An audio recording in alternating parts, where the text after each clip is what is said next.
DPRD Kabupaten Sumbawa Barat atau KSB mengawal perekrutan tenaga kerja di smelter PT Aman Mineral Nusa Tenggara atau AMNT. Diketahui Agustus 2022 ini AMNT akan melakukan perekrutan tenaga kerja kembali, mengingat di mereka sudah harus melakukan groundbreaking. Untuk informasi lengkapnya, kami sudah terhubung dengan rekan Galan Reski Waskita, reporter Tribun Lombok. Silakan dengan informasi Anda. Terima kasih Dea. PT AMNT Aman Mineral Nusa Tenggara memang dikabarkan akan melakukan perekrutan di Agustus mendatang.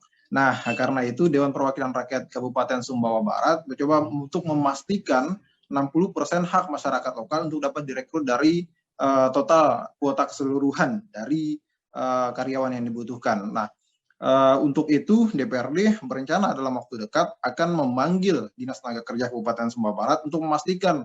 Nah, karena memang dari kuota yang dibutuhkan keseluruhan dikabarkan 1.200 orang untuk pembangunan smelter ini. Nah, cuman ingin dipastikan apakah 1.200 ini akan diambil di Agustus ini atau mungkin secara berjenjang untuk waktu-waktu ke depan begitu. Kemudian juga DPRD ingin memastikan bahwa proses seleksinya bagaimana, siapa perekrutnya, kredibilitas mereka sejauh mana untuk memastikan tidak ada titip-titipan dalam artian orang yang bisa dimasukkan dan bisa proses seleksi bisa diselesaikan di bawah meja begitu kurang lebih. Karena memang ini adalah isu yang cukup sensitif di Kabupaten Sumbawa Barat, Dea, dan Tribuners dimanapun Anda berada, karena KSB sendiri masih menaruh harapan besar kepada AMNT untuk dapat menyerap tenaga kerja dengan jumlah yang cukup tinggi ya, mengingat angka pengangguran yang cukup tinggi juga di Kabupaten Sumbawa Barat.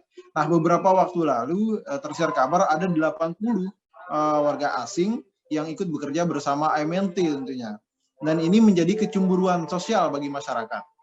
Seolah ini masyarakat setempat merasa tidak diprioritaskan. Namun 80 orang itu sudah kembali ke daerahnya masing-masing karena memang kontraknya sudah selesai. Nah, kewajiban AMNT untuk menyerap 60% masyarakat lokal ini sudah diatur dalam Perda nomor 13 tahun 2017 KSB ya, dan kemudian juga sebelumnya tahun ditetapkan berdasarkan Pergub. Nah, cuman Perda ini dihadirkan untuk mengikat kembali. Nah, kemudian juga ini juga merupakan amanat dari rapat dengar pendapat yang dilakukan oleh DPRD KSB bersama instansi terkait untuk memastikan KSB mendapat jatah 60% dari kuota yang ditentukan. Seperti itu, ya. Kembali ke studio.